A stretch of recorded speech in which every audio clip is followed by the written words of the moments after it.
Hey y'all, welcome back to Them Normans, where today is gonna be a mobile home cooking clean with me. Y'all, I had to get my little kitchen together, honey. Oh my goodness. It was a little bit of a hot mess, but we got it all together and whatnot. So tonight we are having chicken spaghetti. This really is starting to be like the family's favorite recipe. So of course I went on ahead and started my food so I can go ahead, and start my dishes as well. And I like to again let my dishes soak. And like I said, I had my chicken boiling and I also had my noodles boiling as well. So that way, by the time I finish cooking, everything will be about close to being done. Now, if you like this type of content, make sure you like, subscribe, and tap that bell. We are Them Normans. We are a family of 4. We just moved into our new home. So we are basically, hey, I like to do like motherhood lifestyles, day in the life. Sometimes I show you guys what I do on my job. I love to do great, amazing cooking recipes. If you put some in the comment section, I will try my hardest to try to do it. But yeah, I'm just basically showing you how, hey, we just trying to maintain, okay? We are a young family and, we have children, 9 and 7. So yeah, but I just wanted y'all to go ahead and get on into this video. I'm not going to ramble too much today, but I do want to know how you guys are actually doing. And yeah, I'm trying to get back into the groove of having these contents because, again, I love to cook more than anything. But I have to make sure, I tidy up as well. So, until next time.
finished boiling my chicken and also the noodles. Now I'm going to go ahead and put in this 1 can of Rotel.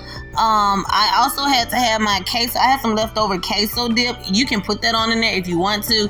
But really, only thing you need is the chicken, the noodles that you want, the Rotel, cream of chicken, and also cream of mushroom. Now, of course, I got to put my flavors on in there. So I did use some chicken bouillon. I did 2 of those.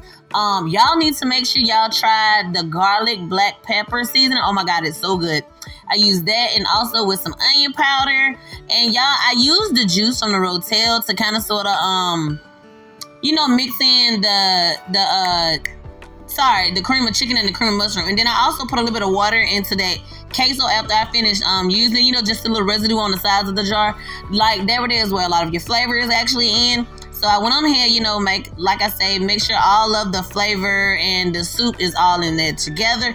And then, I didn't have any mozzarella cheese or cheddar cheese, so I just have to use me some Parmesan cheese. But I mean, it still tastes so good. So like I say, sometimes you just have to improvise, and if you do, hey, it's okay. But after I did that, I went on ahead and preheated my oven. I think I put it on like 350. And after that, I just went on ahead and let it sit. Well, because it's basically already done. But you want all your stuff, to settle on in. And I think I let it sit for I think I kept it in the oven for like maybe 15, 20 minutes. But this is a great meal, quick and easy. The kids love it. It's a definitely winner at our house.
And there you have it, y'all. I hope you guys actually like, because y'all, when I say the food is slamming, like my kids always say, it's busting. But I hope you guys enjoyed this video, and I will see you in the next video. Until next time, mwah.